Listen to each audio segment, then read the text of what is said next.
All right. Well, welcome everyone. This is the Speed Traveler Roadshow coming to you from the KHTS studio in Newhall, California, AM 1220, and also at hometownstation.com. Also, you can find the Speed Traveler anywhere you get your podcasts and also on our YouTube page, which is the Speed Traveler. I'm your host, Charlie Frank, joined by my co-host remotely today, Chris Evertsen. How you doing today, Chris? Charlie, it's great to be on the show again. I apologize for not being in the studio today. I kind of came down with a bit of a cold, and instead of infecting everyone, I figured I would contain this virus to my own being. Yeah. I like how But, everything is everything's a what's that? cold now. Everything's a cold now. There's no more COVID. No more COVID. Right. No more social. According to the higher ups, social distancing is no longer required. So I should have just come on in. You should have. But we do have a great show, Charlie. This is kind of an exciting one for us because we've had the season opener, so we're gonna of open wheel racing in Formula One and in IndyCar. So we're gonna be talking a little open wheel racing news. Our marquee car of the day is Acura, and that is so appropriate because we'll be speaking with Jim Michaelian, the CEO of the Long Beach Acura Grand Prix of Long Beach, the second or third race in the IndyCar series coming up in April. So a really exciting show. Yeah, no, I agree. It's good stuff. And for those of you who don't know much about the Speed Traveler, Chris and I have been friends since we were 5 years old. We actually went to the original Long Beach Grand Prix together, and we were little kids in 1975. We got to remember to tell our guests that.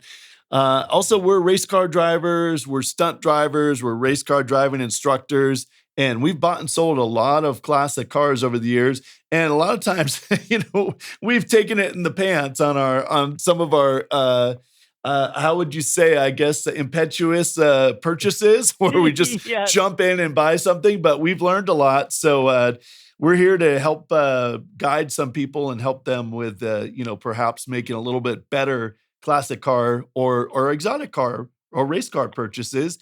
And as you mentioned, the Acura is our featured mark today. And, we're going to talk about this in segment 3, but there's some Acuras out there that Chris, you could buy today that are probably going to double in value. So, I mean, that's not bad. It's better than a stock portfolio.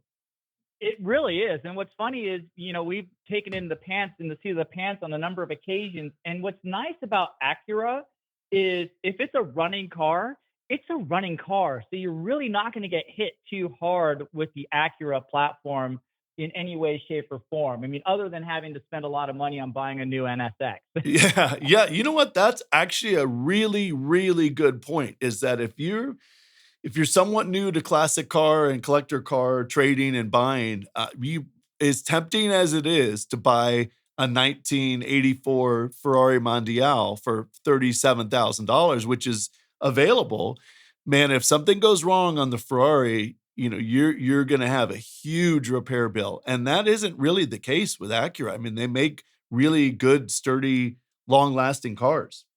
Yeah, they definitely do. So it's appropriate for a number of reasons. Again, we talked about the Acura Grand Prix of Long Beach, and Acura being the marquee car of the day. So it's really good stuff. Yeah, but since we are going to have the CEO of the the Acura Grand Prix of Long Beach on, Jim Michaelian, in the next segment, we should talk a little bit about the Acura Grand Prix of Long Beach. It is our favorite race, and we've been to races all over the world. We've been to Formula One races.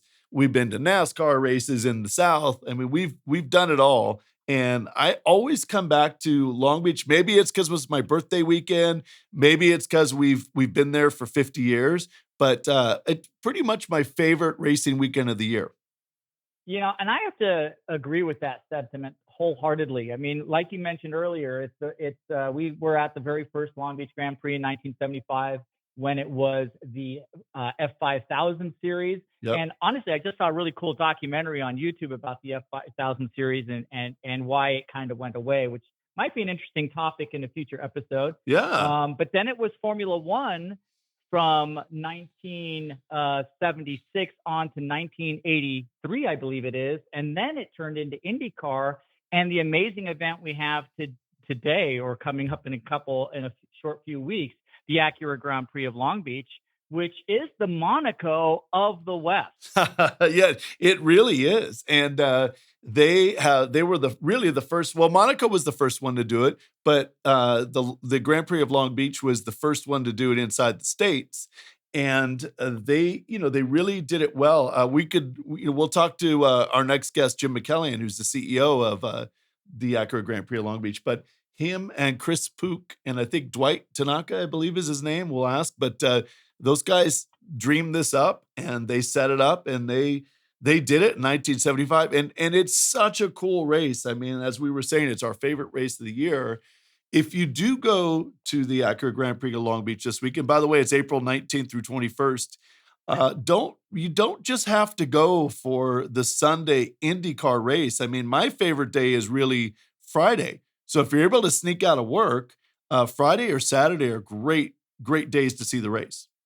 Yeah, I agree with that sentiment because Friday, the party is on. You'll see a lot of drivers and a lot of competitors and team owners and team mechanics out on Friday, but you won't see them necessarily out on Saturday night just because the race is Sunday and they've got to be sharp and fresh. You know, I mean, it's not easy being a jack man or jack person or a wheel gun person on one of these Indy cars, let alone just being a driver. And I can only imagine what the stress is like sitting in the manager's box, looking at Chip Ganassi just getting all fever pitch red. Yeah, that's so true. But if you're new, if you haven't been to the Acura Grand Prix of Long Beach, a pro tip is Friday's a great day to go. Saturday is also the IndyCar race is Sunday, but Saturday there's the IMSA sports car race in the afternoon. And there's also one of your favorites, Chris, and one of my favorites as the Stadium Super Trucks. Yeah, I mean, it's so cool. I mean, you're bringing up a good point. There's so much more to it than just the IndyCar race itself, which is always a great race. Kyle Kirkwood from the Andretti team had a great race, has been racing really well in the Long Beach Grand Prix for a number of years. I mean, the Andretti team has really shined at the the Acura Grand Prix of Long Beach for many, many years. And then, like you mentioned, the Stadium Super Trucks, Robbie Gordon. I mean, that is the show of shows on pavement most of the time because they are airborne an awful lot of the time. Plus, you got the Porsche GT Cup, and you also have the drifting, which goes on at night. And those drift cars at night through that turn 9, 10, 11 section of the track, one of the most exciting sections of track in the world, is really phenomenal to watch, along with all the other festivities. Yeah, and if you don't really, that's the cool thing about Long Beach is it's a big party. It's not like going to a dusty racetrack out in the middle of nowhere. I mean, this is in the middle of the city, in the middle of Long Beach. They take the city streets and they make it into a track for the weekend. But what's cool is that you've got restaurants and you've got bars and you've got all sorts of stuff going on. So, it's just a big giant party, isn't it?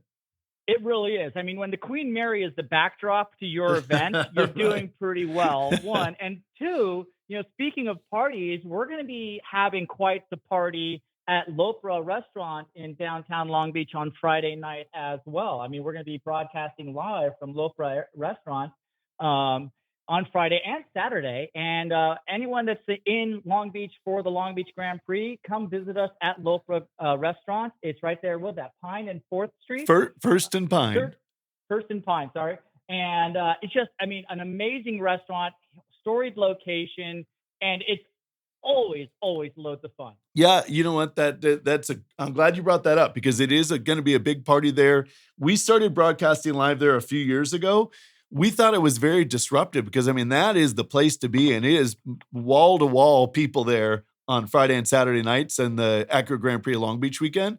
But the owner when you say disruptive, Charlie, when you say disruptive to who? Yeah, exactly. Well, I was going to say we take up some space there, but the owner of the restaurant, Terry, he loves having us there. He loves having the action with the lights on. So it really is a good time. And this happens after the racing's concluded for the day. So Friday evening, probably 6:30, 7 p.m. Saturday evening, 6:30, 7:30 p.m. But I'm going to step off this show real for a moment because Jim Michaelian's calling right now. Perfect. All right, guys, we're going to take a quick break. We're going to be right back with the CEO of Acura Grand Prix of Long Beach. All right, and welcome back to the Speed Traveler Roadshow here on KHTS Radio. in Newhall, California. You can also find us anywhere you get your podcasts, on Apple, on Spotify, on iHeartRadio. I'm joined by my co-host, Chris Evertsen, and we have a very special guest, Chris, and that is the CEO of the Acura Grand Prix of Long Beach and a good friend of ours, Jim Michaelian. How you doing, Jim?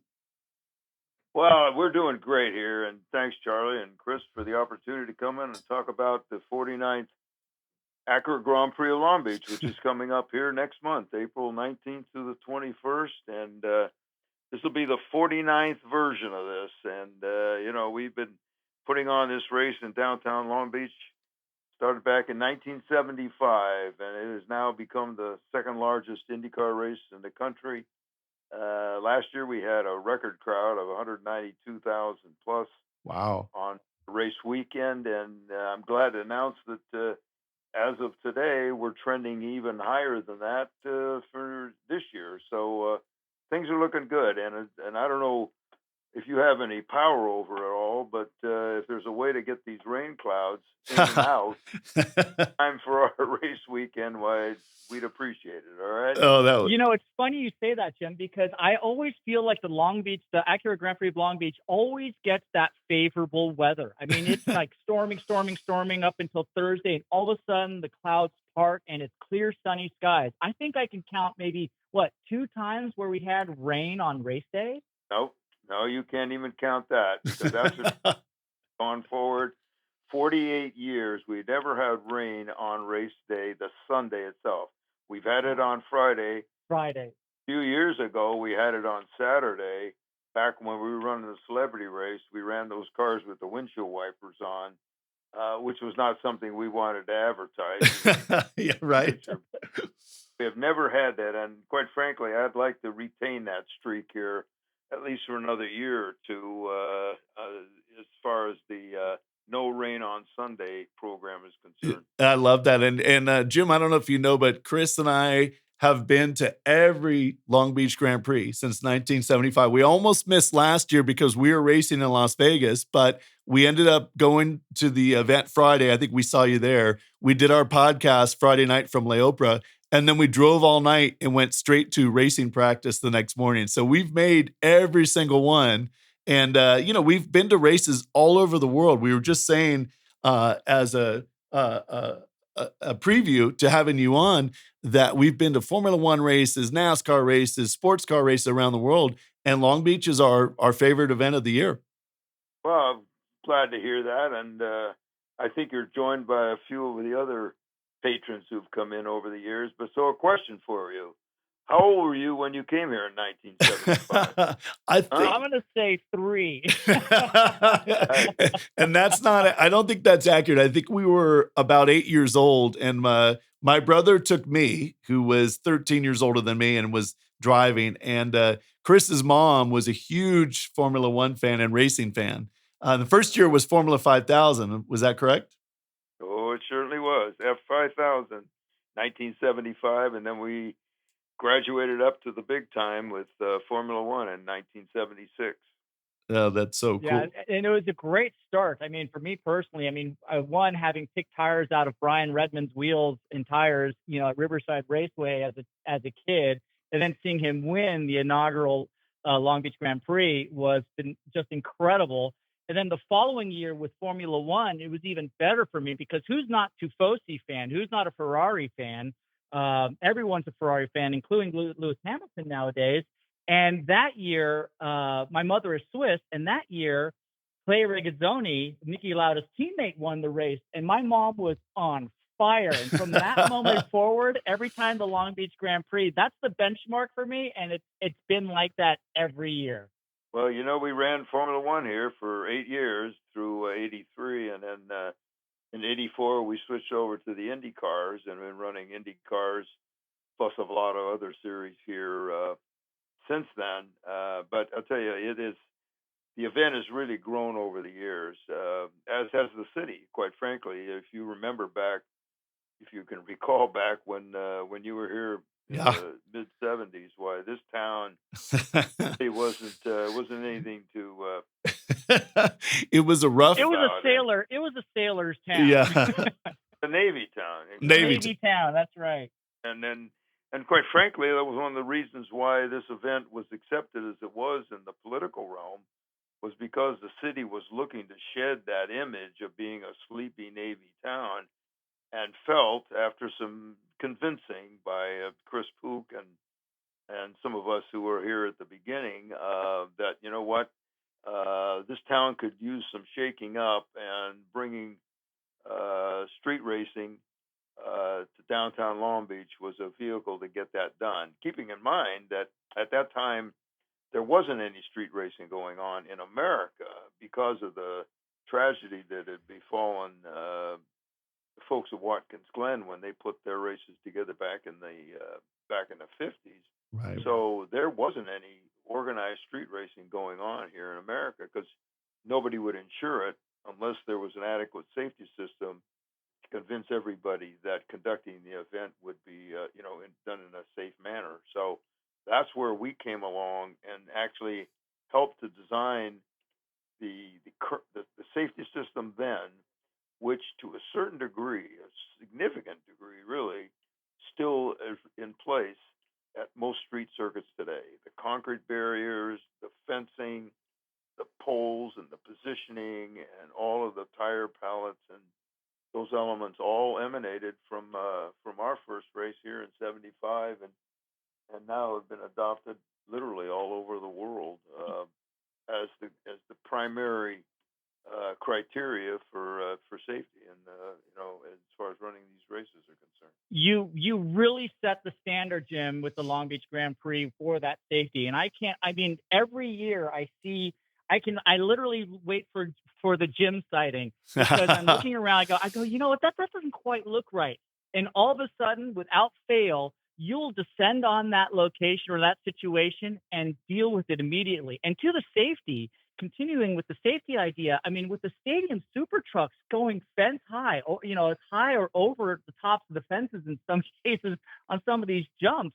I mean, that is a huge safety feature that you have to deal with right there. And it's incredible. I was just going to jump in, Chris, and Jim. What Chris is referring to is, I think we were with our good friend Kim Kalkoven up in a suite, and we were looking down at the crew. It wasn't fans. It was very safe for the fans, but there were crew members standing on a wall next to the fence, and you rolled up on your little motorcycle and you moved everyone. And I think 2 laps later, a truck went over the jump sideways and flew into that fence. So pretty awesome that you've got a really good eye for potential liability there. Well, we escaped, what could have been really a tragic situation. And I'll tell you what, there was an individual down there who actually had put his head through the cutout hole in the fence, trying to shoot. He was a photographer who was trying to shoot the trucks coming down the straightaway. And when I saw that, I said, man, you got to get out of here. And everybody else, the team guys were there, and I said, you got to go too. And boy, we were really very fortunate, because that truck came down and landed right in that area there.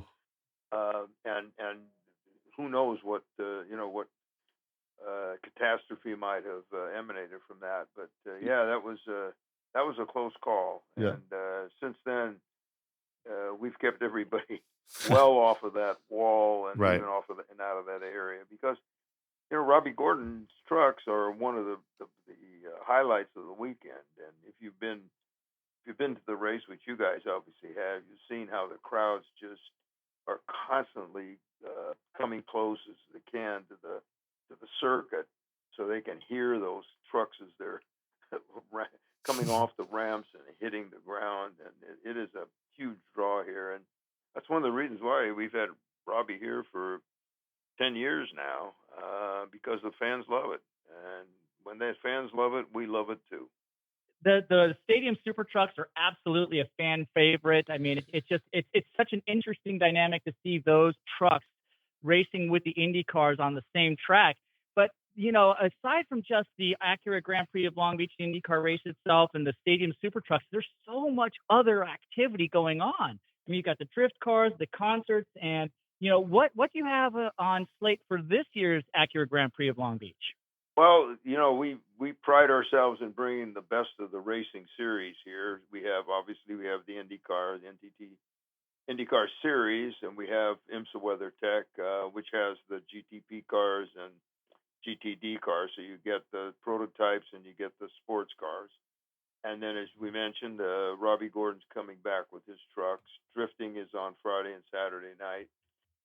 We've added a new event here. The SRO, which is the Old World Challenge Group, is back with sports cars, GT3, GT4 cars, and that they'll be running two races on a weekend. And then, as you know, we've always had a historical component here. Always wanted to showcase the cars of the past, not only to those who were here and saw them previously, but also to the new generation who have never had a chance to see or hear these cars, in action. So this year, we're bringing the Indy cars back, the historic Indy cars back, cars that literally ran here in '84 through '92, '93, something like that, and they'll be on track Friday with practice and qualifying on Saturday morning, and then they have two races too on Saturday and Sunday.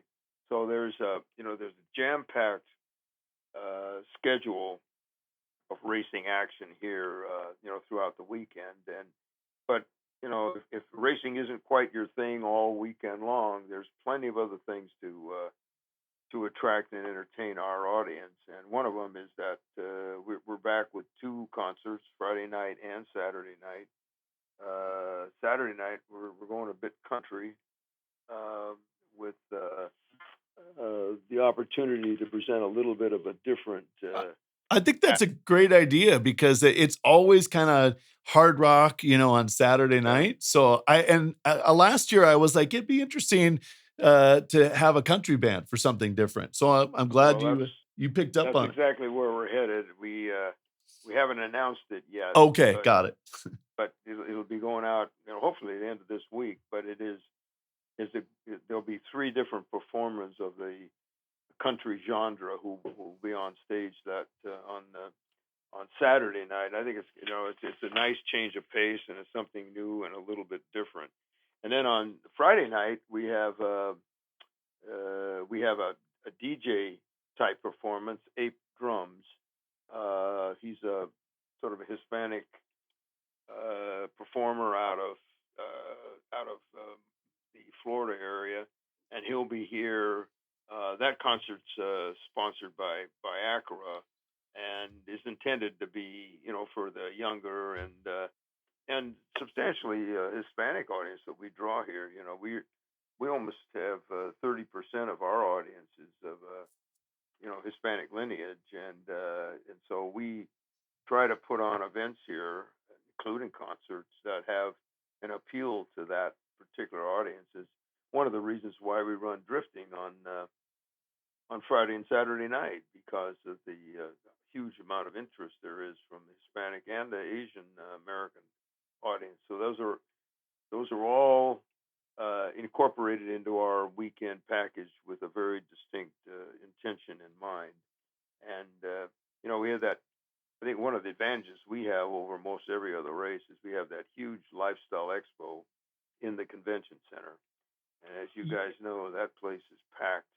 That place is on fire. It's probably one of the best indoor expos at a racing venue you'll ever go to. I mean, everything is there. It's pretty incredible. And there's so much going on, Jim. Like you mentioned, the historic Indy cars. Our friend Dave Freitas is actually prepping a car that will be in the historic IndyCar races that weekend. Yeah. And at from DVR, Dave Freitas Racing. And then also our friends at Garage E-Stick will be in the drifting competition. So, I mean, there's, like you said, Jim, there's something for everyone to participate in this Long Beach, the Acura Grand Prix of Long Beach Grand Prix. What are some of the best ways to get tickets and get access to the Acura Grand Prix of Long Beach? Well, the easiest way is go to gplb.com, because all the information with regard to the variety of different tickets by day, by grandstand, by general admission, etc., is all contained there, and people can buy their tickets actually through our ticket agency, Tixer, Tixr. But you mentioned Chris, you mentioned the expo. This year we've added a whole new aspect to the expo. We did deal with a company called Cooler Masters. That name, just like it's spelled, Cooler Masters. But they produce these high-end, very sophisticated competition simulators. We call them sleds. And what we've done, and they're going to provide for our audience here for the very first time, is going to be a public competition with all of these sleds that are focused on driving the circuit here at Long Beach.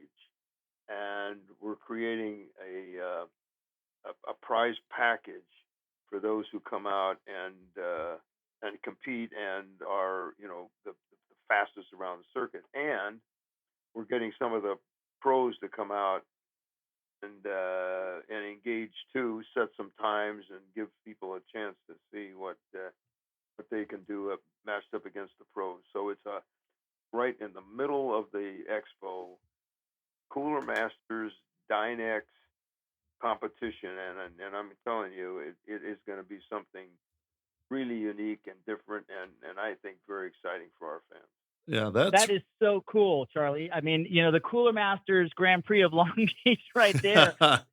What an opportunity to go up against Kyle Kirkwood or an Alexander Rossi or whoever else might be posting a time on one of those systems. And then as a fan, to be able to quote, drive the Long Beach Grand Prix track without any cost to car damage. What an opportunity to not only drive the track, but go up against some professionals and see how you fare. Right. And the idea is for a lot of our fans who come on a 2 and a 3 day basis, they can come on a Friday or Saturday and engage and then sort of go and think about it and come back the next day with the idea of, beating their times and also looking up to see what others are also doing in terms of getting around this 1.97 mile circuit here. So we wanted to do this for quite a while, but we were looking for the right partner, and Cooler Masters came along, and it's been a real exciting project to put together. We think it's another one of those things where you come to the event and you're looking to see, we want to go see the exotic cars, you want to go see the family fun zone, go down and see the food. What food trucks do we have here today?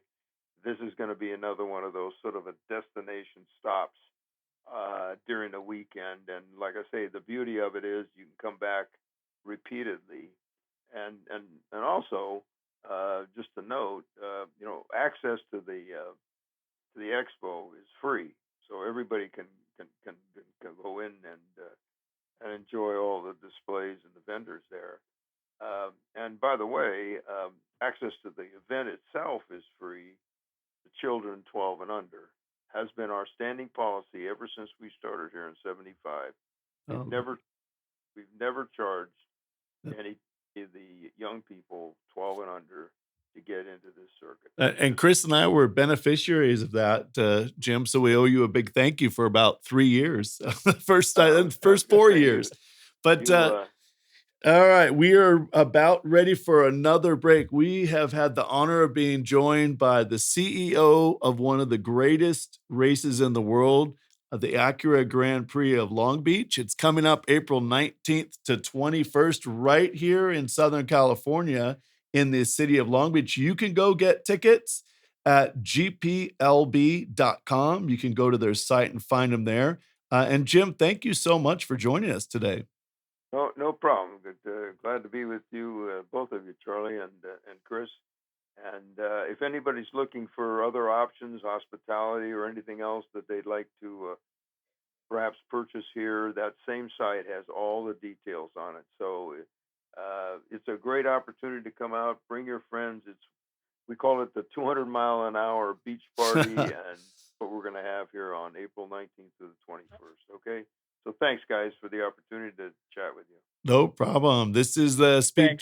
This is the Speed Traveler Roadshow on KHTS Radio. We're going to take a quick break. And in the theme of the Acura Grand Prix of Long Beach, we're going to come back and talk about some classic Acura cars you can buy and perhaps double your money. We'll be right back.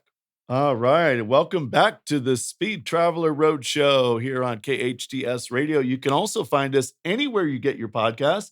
Also on social media, if you've got a question, comment, or concern, you can hit us up at The Speed Traveler on Instagram. You can find us at The Speed Traveler on YouTube. And we have all of our videos on YouTube, by the way. So if you want to see some of the classic car reviews we have there, or some of the adventures Chris and I have been on, check out the YouTube page. But I'm joined by Chris Evertsen. And Chris, that was a fun segment on the Acura Grand Prix of Long Beach. Oh, it was so great having that conversation with Jim. He's such a good guy. And, he hasn't changed, since we first met him those many, many years ago. He hasn't really changed at all. It's just a great dude. Yeah, I agree. A good dude. But since Acura is the featured mark today because of the Acura Grand Prix of Long Beach, Chris and I are going to bring up a couple of cars that we wanted to circle for any Acura collectors out there. If you don't know, Chris and I have bought and sold a couple hundred classic exotic cars, race cars, I guess you can throw into that mix, Chris. And, Acura, you brought up a great point earlier. Maybe you can just review it a little bit on why it makes a lot of sense to buy an Acura classic or exotic car versus anything else. Well, you mentioned that we have made some massive mistakes. We've fought with the heart versus other reasons, more logical reasons. And we've been bitten in the keister a number of times with some absolute lemons. And the thing about the Acura platform that makes it so valuable is that they are durable, well-built cars with parts galore. And if you can find a running Acura, you're buying a good car.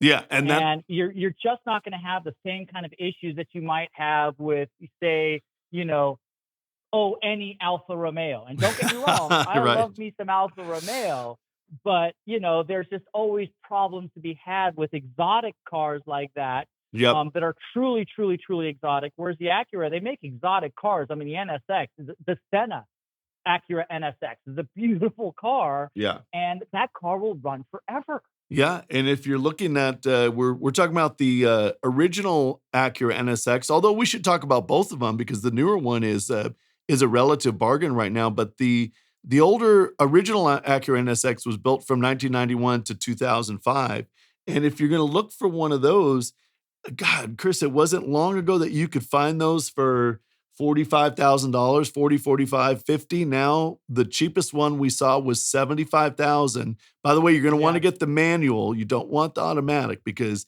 manuals are going up at a much higher rate than automatics. But the manual, the cheapest one we could find on Car Gurus this morning was $75K. Yeah, it's pretty crazy. And it can go upwards of $130,000 and even beyond that, depending on mileage. And like you said, Charlie, very, very important. We say this every time. With these types of cars, the manual is always much more valuable than the automatic. Yeah, it really is. I saw a decent one that had about 65,000 miles for $80,000 this morning with a manual on Car Gurus. So that, it's not inexpensive. It's $80,000, but that car is going to go nothing but up over the next few years. And here's the thing. It's a very drivable car. The right. Acura platform, period, is a very, very drivable car. And the NSX is a rear-wheel drive car. It boasts about 270 horsepower. It's a 3-liter V6 engine. And I love a V6. I love a 6-cylinder engine. For me, that is the platform of choice for having fun with a motor. Yep. I don't care what kind of car it's in. But the Acura, it drives, the NSX drives so very, very well. It does. It's comfortable. It's predictable. And it's loads of fun. I mean, you can work it loose and get it wiggly and have loads of fun, but it's not a squirrel. It's a very, very drivable car. That's a good point. But let's talk a little bit about the newer version. That was produced from 2017 to 2023. And $115,000 doesn't seem like a relative bargain, but it's really not a bad price. We saw one this morning with only 13,000 miles. I think it was a 2017 for 115,000. Those cars were 200 grand when they were new. And they're relatively scarce. So I only see that going up. Yeah, the next generation is an all-wheel drive vehicle. They've gone up to a 3.5 liter V6 engine, but it's a hybrid engine. Right. And it's also, I mentioned, all-wheel drive. And you're right. It's interesting. They were so expensive, and they've kind of dropped down to, I think, their low bar. They Right. might go a little bit lower, but you might be giving up a lot. Like you can find, I mean, I'm looking at one right now, a 2017 Acura NSX all-wheel drive. It's got under 7,000 miles on it, and it's $130,000. Yeah. I mean, for a low Right. mileage vehicle like that is just such a deal. Yeah, super exotic car that doesn't cost a whole lot if it breaks. It's not like a Ferrari where it's going to cost you $25,000 to fix. I mean, that's one thing Acura prides themselves on is building cars that are drivable and relatively. I mean, it is an exotic car, but it's certainly not going to be like a contemporary Ferrari. Exactly. And how many Ferrari dealerships do you have in your neighborhood? And I know LA, that's a different story. Right. But there's a Honda or an Acura dealer in every town. That's a and great they have point. the technicians that can actually work on this car. Yeah, that is a great point there. And you know what? But let's wrap up on Acura. There's a couple other cars we want to bring up. We only have about a minute here, but And it's a one-letter word, Charlie. yeah, It's the R. yeah, Type R. Let's call it one word and one letter. Type R. Okay. If you could find the Acura Integra Type R, there again, you could find them all day long for 30,000. 2 years ago, 3 years ago, now they're up around $50,000. But it's still a relative bargain. It's such an interesting car, and it really kind of highlights the whole street racing scene and all the movies, the Fast and the Furious movies. The Acura Type R is center and featured in a lot of those. So I think it's a bargain still at 50,000. What do you think? Yeah, I mean, well, there are a number of things going on there. One, it's a great engine. Yeah, it is. The engine platform is phenomenal. The chassis, again, it's a Honda chassis. It's easy to work on. Parts are readily available. $50,000, a lot of money for, say, a 1990s 99. Acura Yeah. Type R, but that's going to be in super, super good nick. I mean, you can find them for less, but you're probably going to have to put a little bit of work into them. And also bear in mind, it's a Type R, and this is a car that all the kids wanted. So you have to be a little bit more diligent about Yes, what you're you do. buying here, because it may not have a lot of miles on them, but the odds are it's probably got some hard miles on it. Yeah. But again, that's the thing about the Acura Integra Type R. It is a durable, solid platform, and Yeah. there's parts available today for that 1998 Acura Type R. Yeah, I love it. That's great. All right, well, let's wrap up this segment. We're going to come back here on the Speed Traveler Roadshow, and we are going to talk about Formula One and the IndyCar debut over the weekend. This is the Speed Traveler Roadshow on KHTS Radio. We'll be right back. All right, welcome back to the Speed Traveler Roadshow here on KHTS Radio. I'm Charlie Frank, along with fellow traveler. I was going to call you a special traveler. You are a special traveler, Chris Evertsen. Very special. Very special. Well, we had the CEO of the Grand Prix of Long Beach on, Jim Michaelian, and that went a little long. So we don't have a whole lot of time here to talk Formula One and IndyCar, but they were both in action over the weekend, Chris. And let's talk Formula One first. Yeah, boring.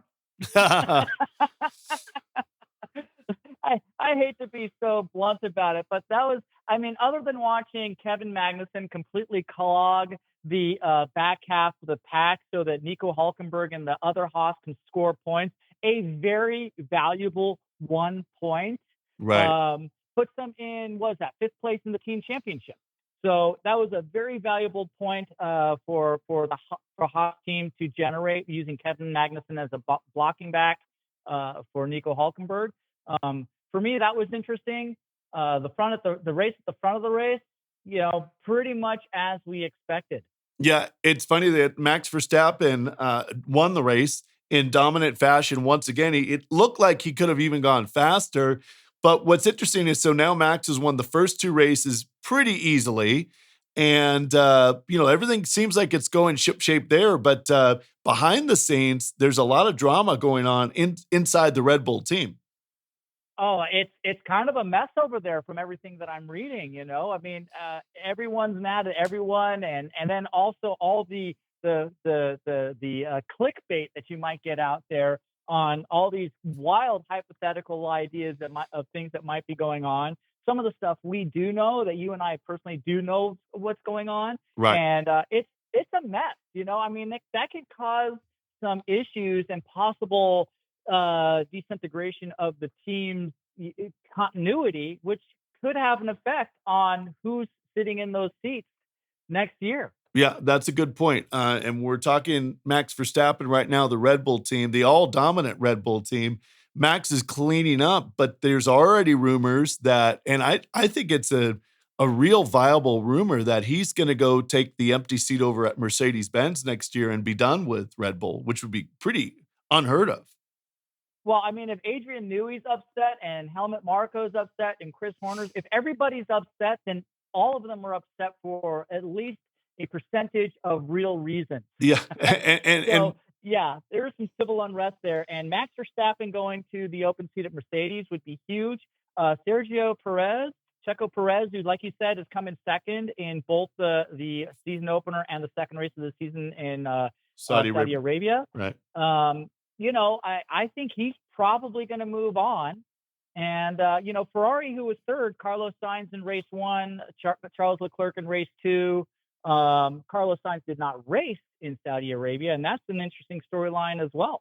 Yeah, Carlos Sainz, it was thought that he had food poisoning, and then the FIA was trying to cover that up because they didn't want to say anything bad about their host city by saying that he had the flu. Well, it turned out he had appendicitis, and he had to have surgery in Saudi Arabia. Yeah, but what about his replacement driver? Yeah. That was pretty impressive. Yeah, the kid got the call on Saturday morning, so he only did one practice session in the Ferrari Formula One car and qualified at 11th, I believe, and then made his way up to 7th. What an amazing job for a 18-year-old kid and total rookie, never been in a Formula One race.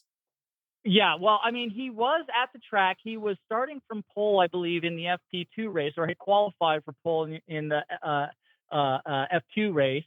And Bierman, he definitely showed class, talent, and calm in his debut drive in a Formula One race car, particularly when you consider it is for the prancing horse of Ferrari. Yeah. I mean, just a very, very solid drive. Great. And honestly, quite frankly, to see that he did so well in that car, that, like you said, he got in for the very first time on Saturday. Yep. And to be as quick and challenged as much as he actually did, it just goes to show that, Ferrari might actually have something as we move forward in the F1 calendar. Yeah, that looks exciting, and it will be. That's what will be fun to watch this year is all these other storylines, as the racing on the track may not be that exciting. But Chris, we only have about a minute and a half left, but let's quickly talk about the IndyCar season opener. We were talking to Jim Michaelian, the CEO of the Acura Grand Prix of Long Beach, and of course, IndyCar is the highlight of the weekend. So how was the first race at St. Pete? It was pretty exciting. I mean, it wasn't quite as dramatic as it was last year when Roman Grosjean and Scott McLaughlin got together battling for the lead and ended up giving the race away to somebody else. Team Penske, though, showed dominant form at the St. Petersburg Grand Prix. I mean, Joseph Newgarden took the win. Scott McLaughlin was third, and Will Power was fourth.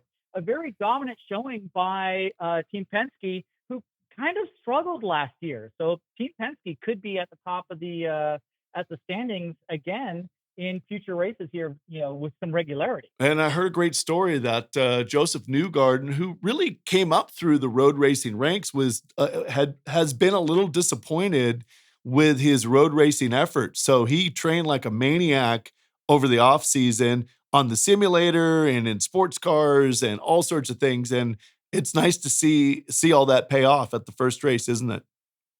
Yeah, it really is. I mean, Joe, he definitely is one of the hardest working, most fit drivers in the in the IndyCar paddock.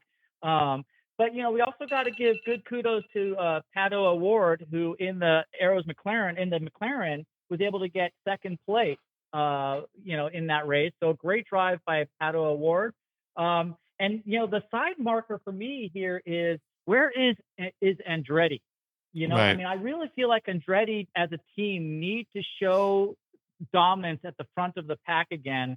And Colton Herta was only able to get to fifth place. Granted, it's only the first race of the year, but fifth place, and that's not going to cut it as the season continues. No, not going to cut it. You could see the Indy cars live at the Acura Grand Prix of Long Beach on April 21 through, excuse me, the race is April 21. We'll be there all weekend, April 19, 20, and 21. We'll be doing live broadcasts from Leopa Restaurant on First and Pine on April 19 and 20 at the Acura Grand Prix of Long Beach weekend.